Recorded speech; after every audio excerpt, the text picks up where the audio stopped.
I never believed in Santa Claus. None of us kids did. Mom and Dad refused to let us.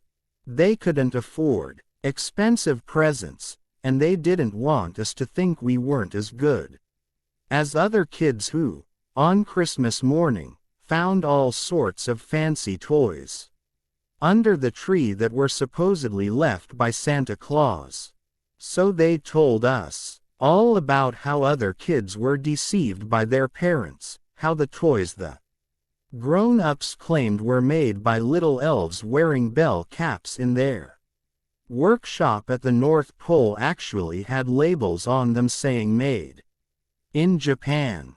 Try not to look down on those other children. Mom said, it's not their fault that they've been brainwashed into believing silly myths. We celebrated Christmas, but usually about a week after December 25th.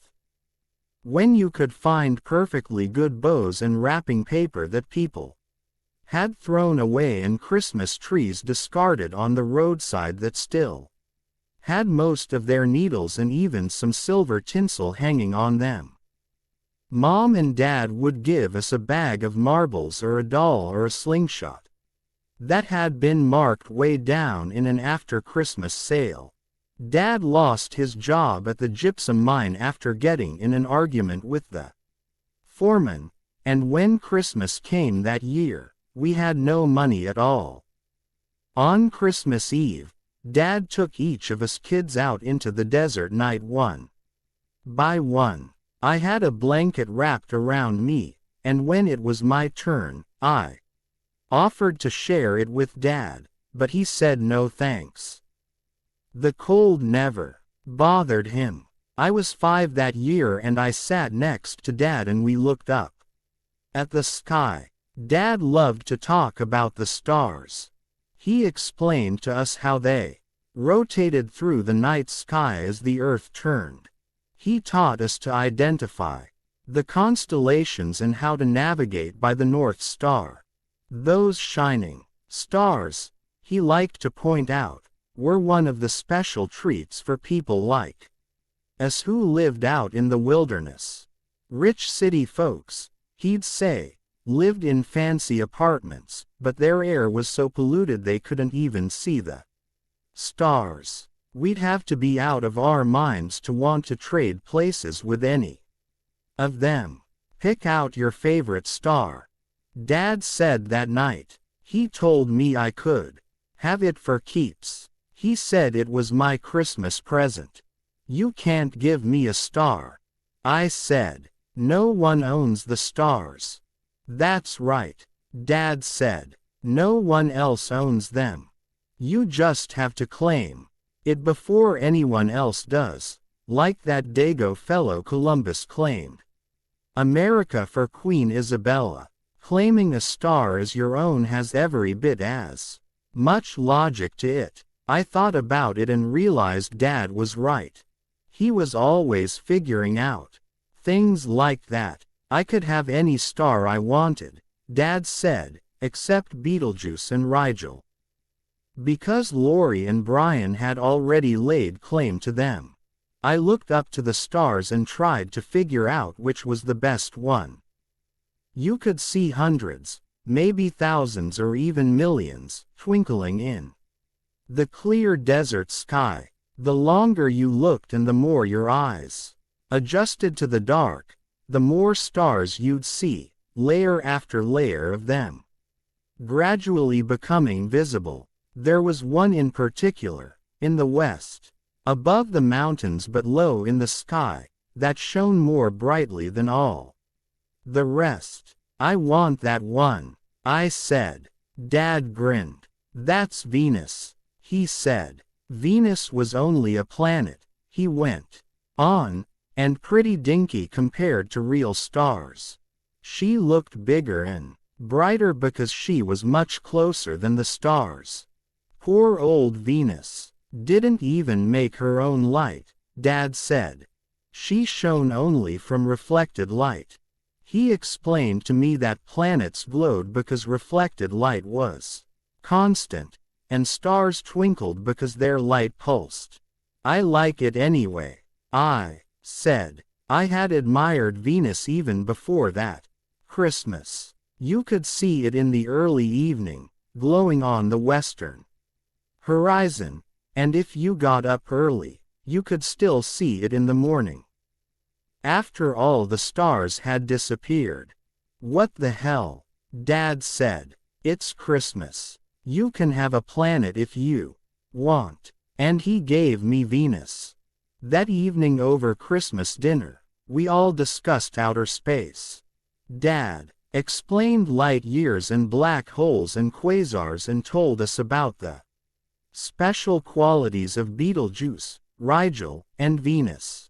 Betelgeuse was a red star in the shoulder of the constellation Orion. It was one of the largest stars you could see in the sky, hundreds of times bigger than the sun. It had burned brightly for millions of years and would soon become a supernova and burn out. I got upset that Lori had chosen a clunker of a star, but Dad explained that soon meant hundreds of thousands of years when you were talking about stars. Rigel was a blue star, smaller than Betelgeuse, Dad said, but even brighter. It was also in Orion. It was his left foot, which seemed appropriate, because Brian was an extra fast runner. Venus didn't have any moons or satellites or even a magnetic field, but it did have an atmosphere sort of similar to Earth's, except it was super hot. About 500 degrees or more. So, Dad said, when the sun starts to burn out and Earth turns cold, everyone here might want to move to Venus to get warm.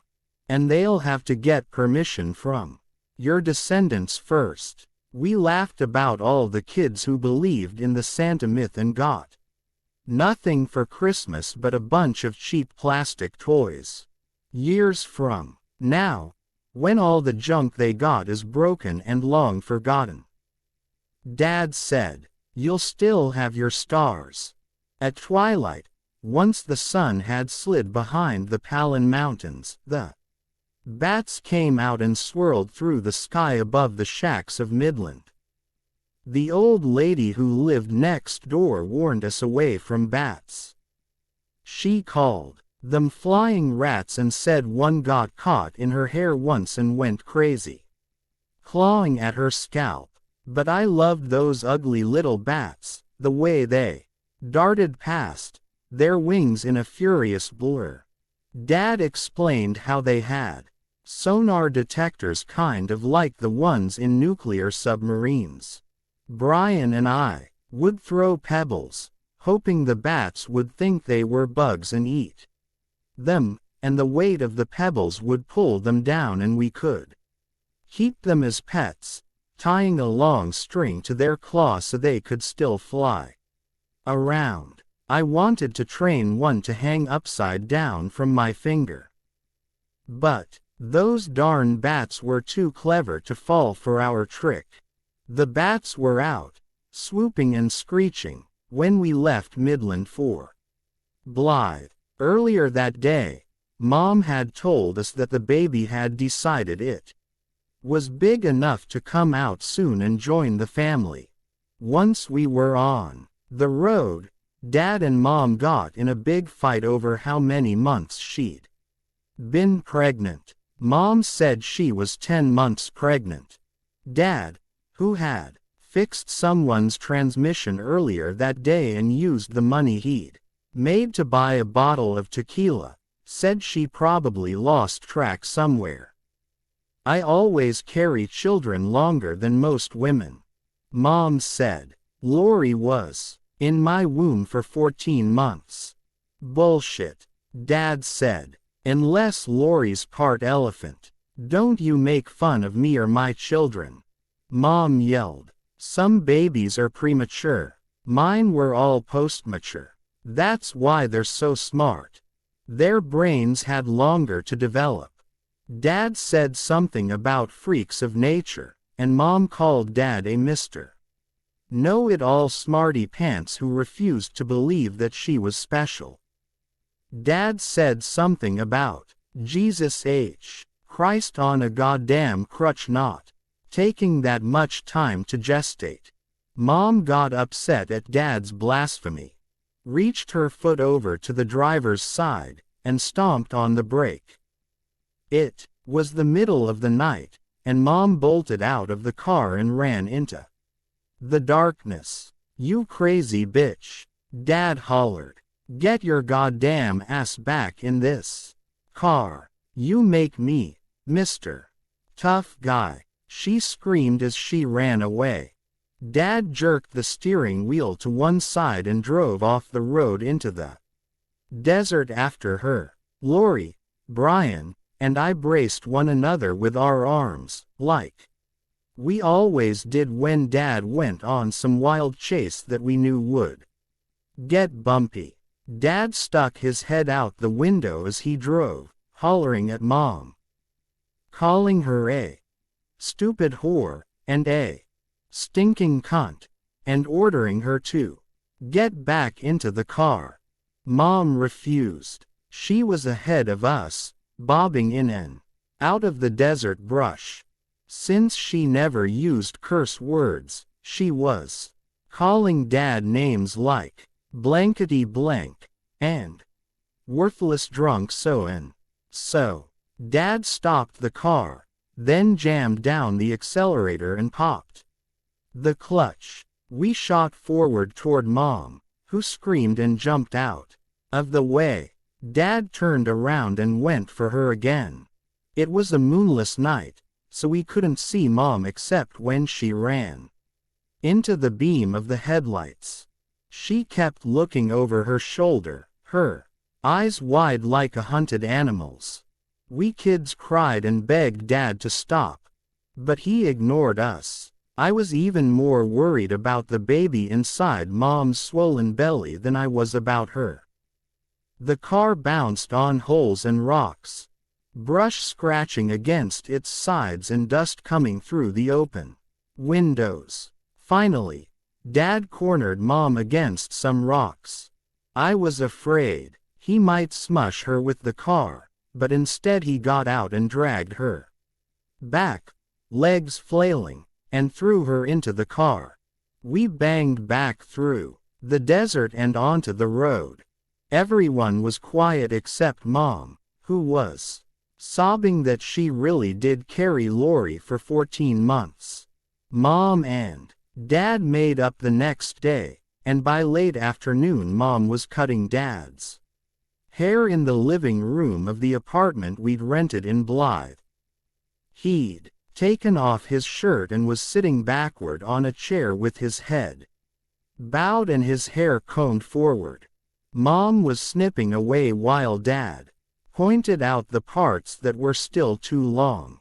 When they were finished, Dad combed his hair back and announced that Mom had done a hell of a fine shearing job. Our apartment was in a one-story cinder block building on the outskirts of town. It had a big blue and white plastic sign in the shape of an oval, and a boomerang that said, "The LBJ Apartments." I thought it stood for Lori, Brian, and Jeanette, but Mom said LBJ were the initials of the president, who, she added, was a crook and a warmonger. A few truck drivers and cowboys had rooms at the LBJ Apartments, but most of the other people who lived there were migrant workers and their families, and we heard them talking through the thin sheetrock walls. Mom said it was one of the bonuses of living at the LBJ Apartments, because we'd be able to pick up a little Spanish without even studying. Blythe was in California, but the Arizona border was within spitting distance. People who lived there liked to say the town was 150 miles west of Phoenix, 250 miles east of Los Angeles, and smack dab in the middle of nowhere. But they always said it like they were bragging. Mom and Dad weren't exactly crazy about Blythe. Too civilized, they said, and downright unnatural, too, since no town the size of Blythe had any business existing out in the Mojave Desert. It was near the Colorado River. Founded back in the 19th century by some guy who figured he could get rich turning the desert into farmland. He dug a bunch of irrigation ditches that drained water out of the Colorado River to grow lettuce and grapes and broccoli right there in the middle of all the cactus and sagebrush. Dad got disgusted every time we drove past one of those farm fields with their irrigation ditches wide as moats. It's a goddamn perversion of nature, he'd say. If you want to live in the farmland, haul your sorry hide off to Pennsylvania. If you want to live in the desert, eat prickly pears, not iceberg pansy-assed lettuce. That's right, Mom would say. Prickly pears have more vitamins. Anyway, living in a big city like Blythe meant I had to wear shoes. It also meant I had to go to school. School wasn't so bad. I was in the first grade, and my teacher, Miss Cook, always chose me to read aloud when the principal came into the classroom. The other students didn't like me very much because I was so tall and pale and skinny and always raised my hand too fast and waved it frantically in the air whenever Miss Cook asked a question. A few days after I started school, 4 Mexican girls followed me home and jumped me in an alleyway near the LBJ apartments. They beat me up pretty bad, pulling my hair and tearing my clothes and calling me a teacher's pet and a matchstick. I came home that night with scraped knees and elbows and a busted lip. Looks to me like you got in a fight, Dad said. He was sitting at the table, taking apart an old alarm clock with Brian. Just a little dust-up, I said. That was the word Dad always used after he'd been in a fight. How many were there? 6. I lied. Is that split lip okay? He asked. This lil' ol' scratch. I asked. You should have seen what I did to them. That's my girl, Dad said and went back to the clock, but Brian kept looking over at me. The next day when I got to the alley, the Mexican girls were waiting for me. Before they could attack, Brian jumped out from behind a clump of sagebrush, waving a yucca branch. Brian was shorter than me and just as skinny, with freckles across his nose and sandy red hair that fell into his eyes. He wore my hand-me-down pants, which I had inherited from Lori, and then passed on to him, and they were always sliding off his bony behind. Just back off now, and everyone can walk away with all their limbs still attached, Brian said. It was another one of Dad's lines. The Mexican girls stared at him before bursting into laughter. Then they surrounded him. Brian did fairly well fending them off until the yucca branch broke. Then he disappeared beneath a flurry of swinging fists and kicking feet. I grabbed the biggest rock I could find and hit one of the girls on the head with it. From the jolt in my arm, I thought I'd cracked her skull. She sank to her knees. One of her friends pushed me to the ground and kicked me in the face. Then they all ran off, the girl I had hit holding her head as she staggered along. Brian and I sat up. His face was covered with sand. All I could see were his blue eyes peering out and a couple of spots of blood seeping through. I wanted to hug him, but that would have been too weird. Brian stood up and gestured for me to follow him. We climbed through a hole in the chain-link fence he had discovered that morning and ran into the iceberg lettuce farm next to the apartment building. I followed him through the rows of big green leaves, and we eventually settled down to feast, burying our faces in the huge wet heads of lettuce and eating until our stomachs ached. I guess we scared them off pretty good, I said to Brian. I guess, he said. He never liked to brag, but I could tell he was proud that he had taken on 4 bigger, tougher kids, even if they were girls. Lettuce war, Brian shouted. He tossed a half-eaten head at me like a grenade. We ran along the rows, pulling up heads and throwing them at each other. A crop duster flew overhead. We waved as it made a pass. Above the field, a cloud sprayed out from behind the plane, and a fine white powder came sprinkling down on our heads. 2 months after we moved to Blythe, when Mom said she was 12 months pregnant, she at last gave birth. After she'd been in the hospital for 2 days, we all drove out to pick her up. Dad left us kids waiting in the car with the engine idling while he went in for Mom. They came running out with Dad's arm around Mom's shoulders. Mom was cradling a bundle in her arms and giggling sort of guiltily, like she'd stolen a candy bar from a dime store. I figured they had checked out Rex Wall's style. What is it? Lori asked as we sped away. Girl, Mom said. Mom handed me the baby. I was going to turn 6 in a few months, and Mom said I was mature enough to hold her the entire way home. The baby was pink and wrinkly but absolutely beautiful, with big blue eyes, soft wisps of blonde hair, and the tiniest fingernails I had ever seen. She moved in confused, jerky motions, as if she couldn't understand why Mom's belly wasn't still around her. I promised her I'd always take care of her. The baby went without a name for weeks. Mom said she wanted to study it first, the way she would the subject of a painting.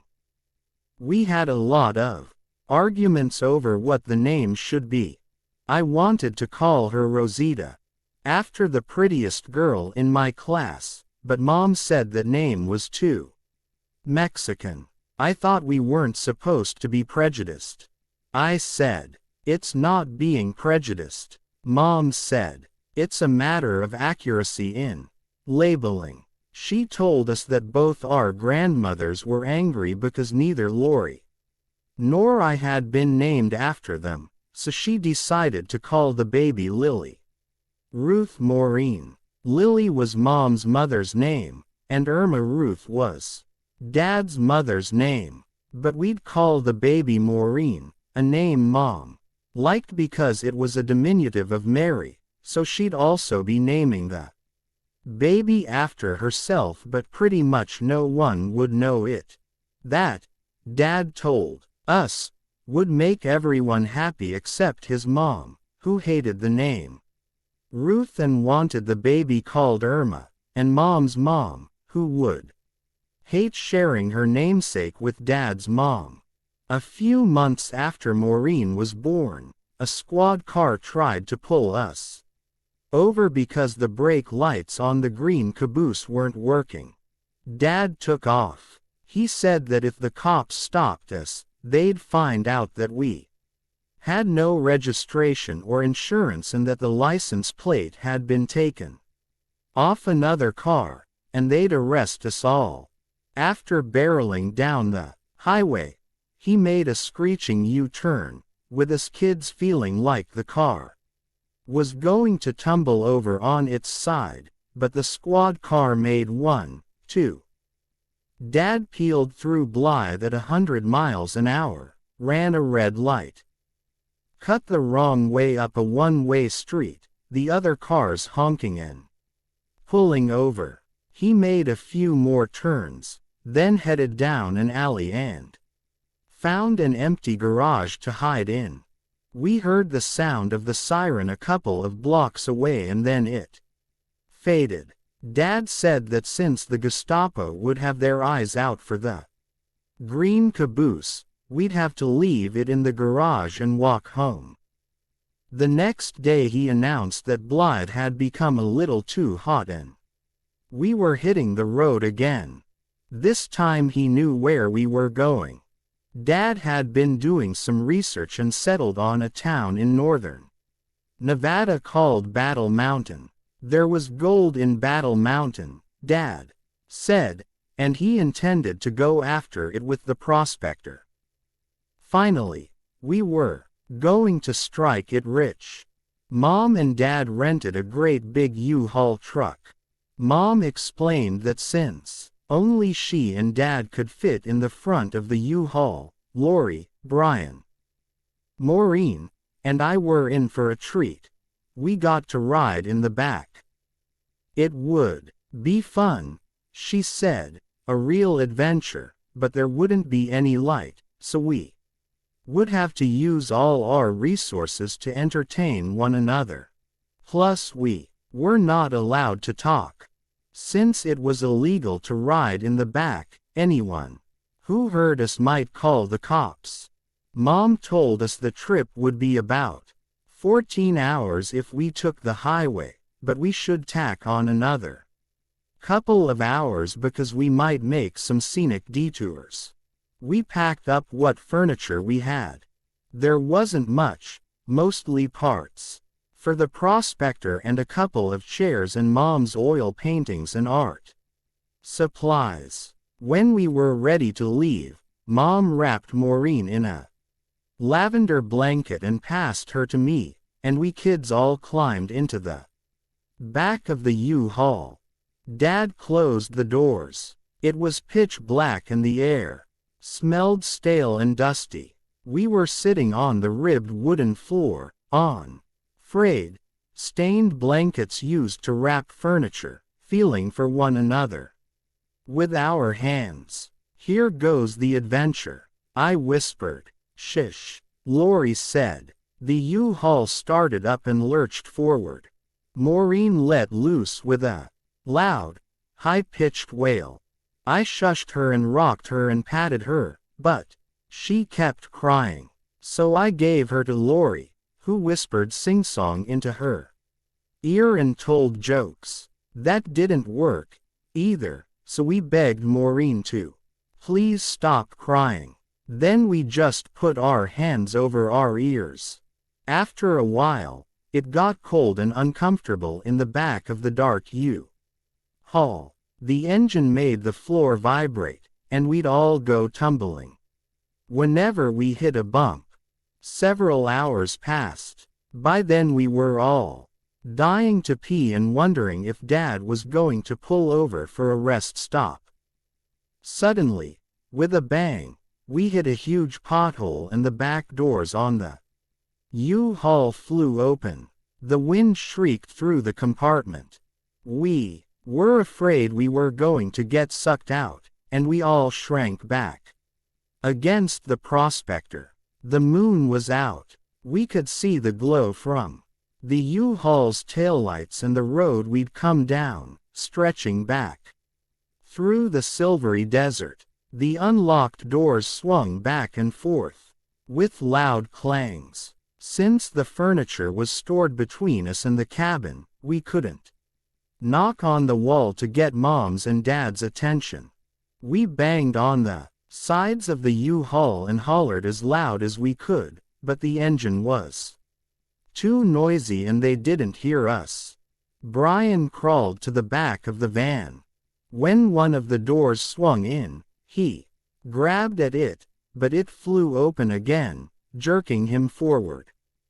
I thought the door was going to drag Brian out, but he jumped back just in time and scrambled along the wooden floor toward Lori and me. Brian and Lori held tight to the prospector, which Dad had tied securely.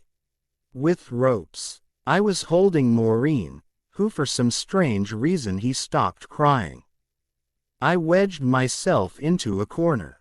It seemed like we'd have to ride it out. Then a pair of headlights appeared way in the distance behind us.